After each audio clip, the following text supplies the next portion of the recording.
Welcome, everybody, to another fantastic episode of SuperShares powered by Q. My name is Joe Marquez, Director of Academic Innovation for Q, and I want to show you today a few tips and tricks that you can utilize in Google Classroom just to make your teaching life that much easier. Now, utilizing an LMS such as Google Classroom is extremely important, especially now, because we may have students who are not going to be coming to class for a while, whether it's because they're quarantined or they're on vacation, or they're gone for sports or they're gone for a doctor's appointment. There's going to be times that your students do not come in to your classroom. But with an LMS like Google Classroom, you can still get them the information that they need through this digital means. So I want to show you a few different ways that you can utilize Google Classroom within your PLC, your department PLC, and also with your students and also with your parents. So 3 different things that I want to show you today. So let's go ahead and get started. So what I'd like to show you here is this is our normal Google Classroom right here. It has our different Google Classrooms that we have in it. One of my recommendations, and again, this is just my preference, it's my recommendation. It's by all means not the only way that you need to do this, but I have found that the best way to organize your classroom is by week. Now, I did try to organize by subject. When I was in my 8th grade science class, I did try to organize by, like, this is our labs, and these are our projects, and these are our readings. I try to do it that way, but the students would have to go and click on multiple different sections to see if I had posted anything in there. And so what I started doing is saying, you know what, I just want you to go to one location so you can see what you missed or see what you need to do for the week. And so I started creating topics for the week. So let me show you what I did here. I went up here and I hit create right up here at the top. And I'm going to create a topic. And this topic right here, week of, let's see, September 27th. And I always use the Monday of the starting week. So next Monday is the 27th. I always use that as the start of the week. Even if you have a Monday off, like, in February, there's quite a few days off, Mondays off in February. I still mark it the day, that week of, so they know which week is the starting. I'm going to go ahead and click add right here. Now, these weeks always start at the bottom. And I wish you can come over here to the topics bar and just move them this way, but you can't. So what you have to do is go all the way to the bottom, click and drag your topic up to the top so that it's right towards the top. There we go. So week of September 27th. Now, notice here, week of August 24th, I always post an agenda. Now, you can post the agenda of things that you want your students to complete during the week, or you can post an agenda each day. So let me show you exactly what we did here. So for this August agenda, I always start up at the top that says important info. Right. So the number one thing that I want my students to know right off the bat is right here under important info. Then underneath it, don't forget your project is due, or don't forget your permission slip is due. The don't forgets are right up at the top. I always also like to do a video agenda as well. I kind of like to have my students be able to see me explain and talk about what's going on in the class for this week. Different students understand in different modalities. So maybe visual and auditory will work better for them.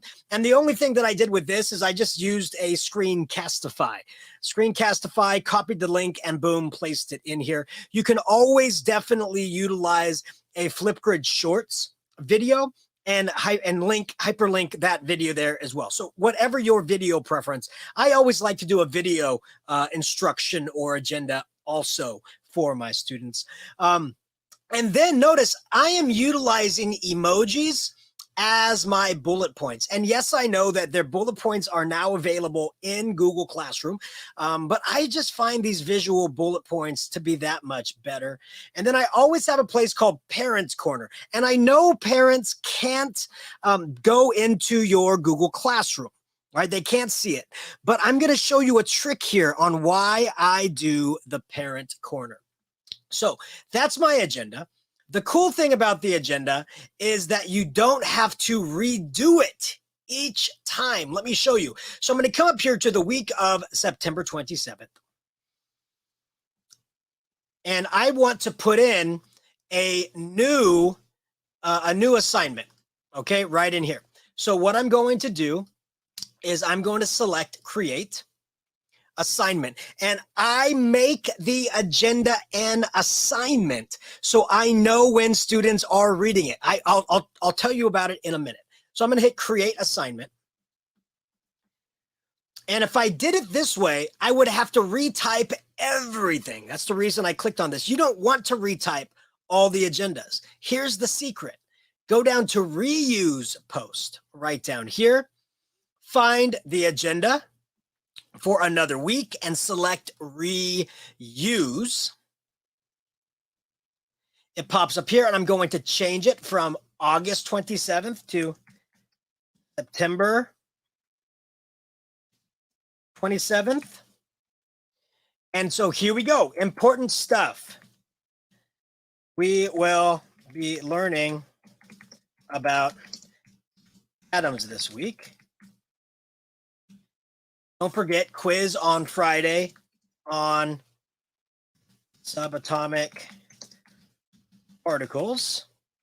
Now, I always leave that video agenda right here, and I can bold that right here if I want to, so it emphasizes that for my students. And this is where I would just paste the link to a Screencastify that I recorded, or a link to a Flipgrid Shorts that I recorded. I put it right there for my students to be able to click on. Next is right here. So if you are in a fifth, sixth, or secondary class, I recommend just using these 1s, 2s, and 3s as your bullet points. If you are with younger students, if you are in pre-K, K, first, second, third, something like that, you may want to, where it says read chapter 4 in our book, utilize emojis that represent a book. So all you do is select this, scroll through, again, all I do is right click, select emojis and symbols to get that. I'm going to scroll through and look for a book to add there for my students. Here we go. It's got to be over here somewhere. All right, so here's books over here. So I'm going to go ahead and select those. And notice we now have our books right there. A little bit of iconography to allow our students to be able to more identify with the picture to know what topic they're going to be utilizing as well. Okay, and then, your second thing you're going to be doing, third thing you're going to be doing, if you're in a secondary class, classroom, I recommend doing agenda each day, just so the students know what to expect that day. I'm going to delete the other links that I had pasted for that one. And in Parent Corner, I'm going to leave right there. Now, I'm going to change the points to ungraded. I'm not going to grade this, but I am going to put a due date on this as the date that it is set for, September 27th, right down here. Now, let me show you what I'm going to do down here. I'm going to put a little notice for my students. If you have read the agenda and understand what is expected of you, please mark this assignment as done and turn it in. That's all they have to do. All they have to do is mark it as done or just turn it in. That's all. That's the only thing they have to do. And I'm going to hit assign. Now, here's the reason I put in a due date. You know what? And I made a mistake. Notice I didn't link it to this topic, but it's okay. So I see this agenda down here. You can click edit. And then I'm going to go and make sure that I put it for the topic of the week of the 27th. So you never can really make a true mistake. So here we go. It is underneath my week of September 27th. Let me show you why I always assign this with a due date on it. Every Google Classroom that you creates its own individual calendar. And if you go into that calendar setting, so this is Mr. Marquez's remote classroom, I'm going to click on these three dots and I'm going to select settings and sharing. I'm going to scroll down to access permissions. I'm going to make it public so they can see all event details. So I'm making this public. So let me show you now what can be done. Oh, and then don't forget to hit save when you're done. I'm going to exit this and look what happens on September 27th. You click on it and you can see everything right here. Your parents would be able to see the video that you put for the students. So your parents would be able to see that recorded video. Your parents, if you are training your parents and saying, hey, every time you click, you're going to see a parent corner, this information is directly for your parents. So I know Google Classroom has a lot of work to do on making parents more involved or more accessible into the Google Classroom itself. But this is a way to kind of hack around it so that you can post this agenda so your students see it, but also so your parents can see it. And when you actually give this link of the calendar to your parents, they can add this calendar to their calendar. They can attach this calendar to their calendar. So they'll see everything that you post. Pretty slick, pretty easy to do right there. But what about students? Well, let me go ahead and open up my student dashboard over here so that you can see it.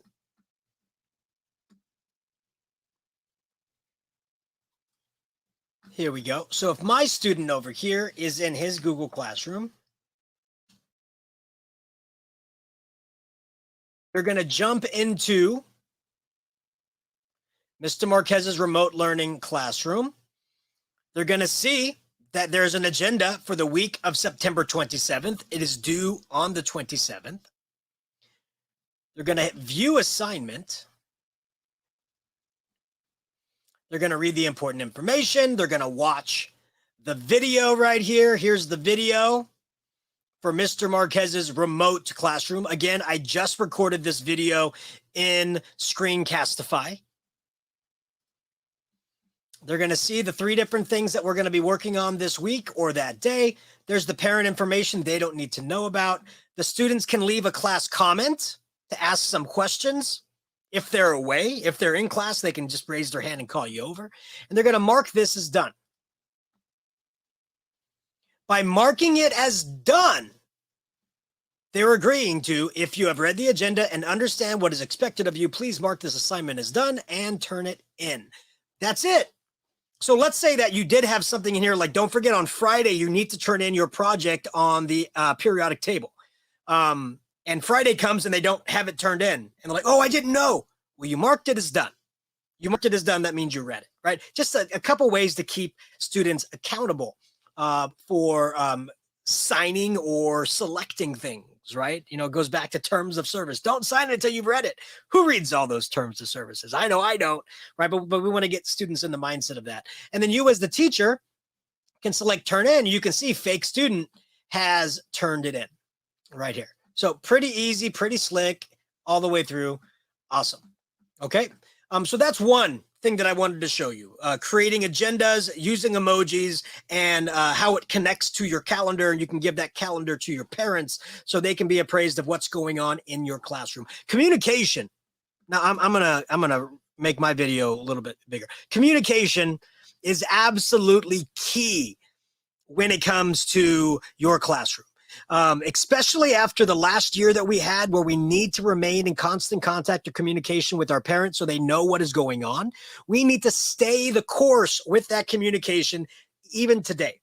But we shouldn't have to do multiple things to keep our parents involved. We shouldn't have to update our website. We shouldn't have to create a flyer to send home. We shouldn't have to send special emails home. There should be a thing that you do in class, like an assignment agenda, that you post for your students that automatically posts for your parents. right? It's you shouldn't have to do the same thing twice. Redundancy is a killer. So this is a way to just do a one-stop shop. Your students know, your students market is done. And if your parents are on your calendar, they can see what's going on in the classroom as well. I think it's pretty sweet. That's just me. You may not. You may be like, whatever. But I think it's pretty sweet, right? Because it saves you time, saves hassle, and constant communication. Okay, cool. Here's the next thing. Now, I know if you have another teacher in your class that you kind of share assignments, I know the trick. You go to people, you go to teachers, you add another teacher. Let's say I have my co-teacher, Mr. Freeman, and I add Mr. Freeman as a teacher. Let me tell you what has happened.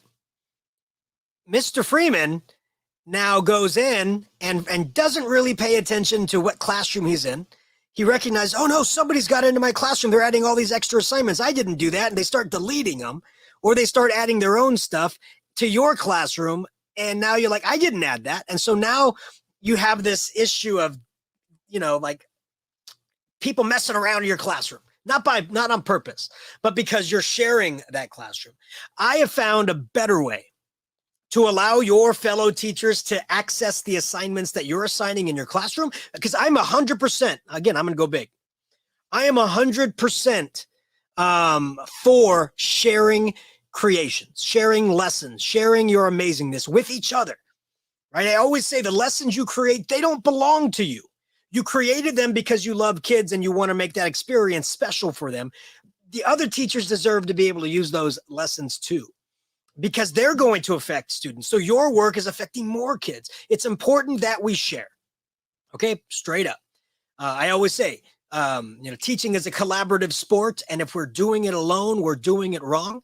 So if you're creating lessons alone and not sharing them, man, we're missing out on affecting more change, right? So we do absolutely want to share. But I want to show you a more effective way to share a Google Classroom. So I recommend this. I recommend that you create a new shared classroom called Department Shared Classroom. It can be called 8th grade Science Department Shared Classroom. It could be called Biology Department Shared Classroom. It could be called Grade 3 Shared Classroom, whatever. But it's a shared classroom between all the teachers. There's no students in it. You just add all the teachers in your department as co-teachers right here. And then whenever you post to your actual student's classroom, okay, here's classwork right here. There we go. And I would really love right here, I would really love the ability to, number one, not just move up, but move to the top. That would be cool. Google, move to the top, not just move up. I would also love the ability when I right click, it's like clicking on create. Right click, there's a create button, so I don't have to go all the way back to the top. Google, just a suggestion. Okay, so I'm going to create an assignment. I'm going to title this Super Awesome Science Lab. Right? Imagine it's a super awesome science lab. Super duper stuff here. All that. And let's say you link, activities and this is and that's and all those things. Here's the thing. Here's what you need to do. Not only do you need to make sure you need to put it under that week, but you need to not just post it to Mr. Marquez's class that you're in. You're going to also select co-post it to Department Shared. And I'm going to hit Assign.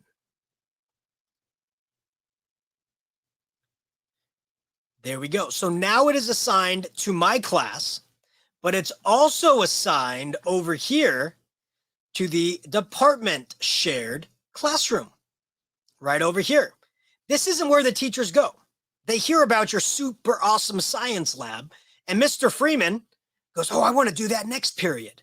So Mr. Freeman, because he's in the Department Shared Classroom, goes to his Freeman Science,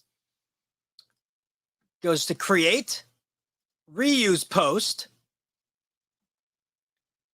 from the Department Shared Classroom. Look, Department Shared Classroom. There's the title, Super awesome science lab posted by Joe. And I hit reuse. Boom. And everything that Mr. Marquez put in there, even the links and all these other things in here are now there. And all the copies of all the work and all the thises and all the that's automatically get copied to your students as well and then shared with you. I mean, it just makes things so much easier. And again, I know it might be easier for Mr. Freeman to just go, you know what? I just want to add you to my class, but that's where problems happen. And I don't think there's an undo button in Google Classroom. If you've deleted an assignment, there's just lots of stuff that can go wrong by sharing your actual classroom with another teacher. I highly recommend you go the route of creating a shared department classroom. Now, again, and I just want to remind you, these are recommendations. These are things that I have used in the classroom that saved me time, that saved my sanity, that allowed me to get information to my students, even if they weren't in my classroom. And I'll tell you this, do you know all the times that you get that independent study paper, like on a Friday? You got all this stuff, and a kid comes in and goes, oh, Mr. Marquez, I totally forgot. My family and I are going to Hawaii next week, and I need this signed from you. I need 40 hours worth of work or 10 hours worth of work on this sheet so I can get, credit. Come on, man. It's Friday. But you can now just write, cool. Everything you need is going to be in Google Classroom. Have a great trip. And you're right on there. Everything the student needs is in Google Classroom. Have a great trip. Whew, that was great. That was great. Instead of having to go, oh, okay, here, I'm going to staple this and staple that and this and this and this and this. Because also, if they're going to Hawaii, are they actually doing this work when they're in Hawaii? No. And you wouldn't expect them to do it. You wouldn't. You'd expect them to do it the night before they come back and, feverishly get things done, right? So why not just have it in Google Classroom? Save you sanity, save them sanity, and maybe if they're on the beach and they want to do some Marquez science work, they have access to it with their laptop or smartphone right there. So I hope you enjoyed these quick little tips. If there's anything that you ever need, please contact me. You can see my Twitter right down there at JoeMarquez70. You can also contact me via the email. All you have to do is contact me at jmarquez@q.org. Ask me any questions you want about Google Classroom and the things like that. Please feel free to reach out. And if you have something to share, if there's something you're doing in class right now that you're like, hey, I got to share this out with my fellow Q members. My fellow teachers need to know about this trick or this technique or this lesson or blah, all these things that you're doing. You want to share a story? Come on the show. It's all about you. So just go to qlearns.org/supershares and sign up for a Wednesday slot. And hey, if you can't make Wednesday, I'll make anything work. I'll make any time work as long as it's before 5 o'clock. I'll make anything work for you. Okay. So, hey, join me. We're going to have fun. So, again, go to qlearns.org/supershares and sign up today. And lastly, I'm going to be pandering to you right now. Pander. Fall Q is 1 month away. Well, 1 month and 1 day, depending on when you're watching this. 1 month away. October 23rd and 24th. It is virtual, 100% virtual, over 200 sessions available to you. Those sessions will be available for 30 to 45 days after the conference is over. I'm going to push to have those open through Christmas or through winter break. We really here at Q just want to be able to provide you with amazing voices and amazing lessons from teachers in the trenches, just like you, doing what they need to do to make learning engaging and enlightening for their students. And that's what Fall Q is all about. So definitely take a look, fallq.org, q.org/fall. And hey, sign up today. It'll be a great time. Great time. And also, please stay on the lookout for Spring Q call for speakers. That should be coming this week. Don't quote me on it because it may be next week, but it's coming very soon. And then also be prepared very shortly, within the next week or so, for opening of Spring Q registrations for in-person in Palm Springs. We would love to see you there. And again, if there's anything you need, please reach out to me at jmarquez@q.org or at my Twitter right down here at joemarquez70.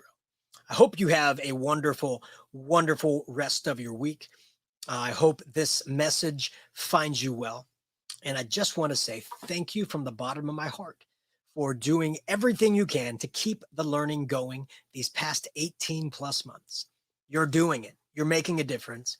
Even though it may be difficult and hard and tiring and exhausting, you're making a difference. And you may not hear it from your students, your parents, your administrators, your fellow teachers. You may not hear it every day, but you are making a difference. And I thank you for it. So keep on doing it, keep on getting up, and keep on changing the world. One lesson, one student, one class, 1 hour, 1 day, 1 minute, one time with each other. Thank you so much, and have yourself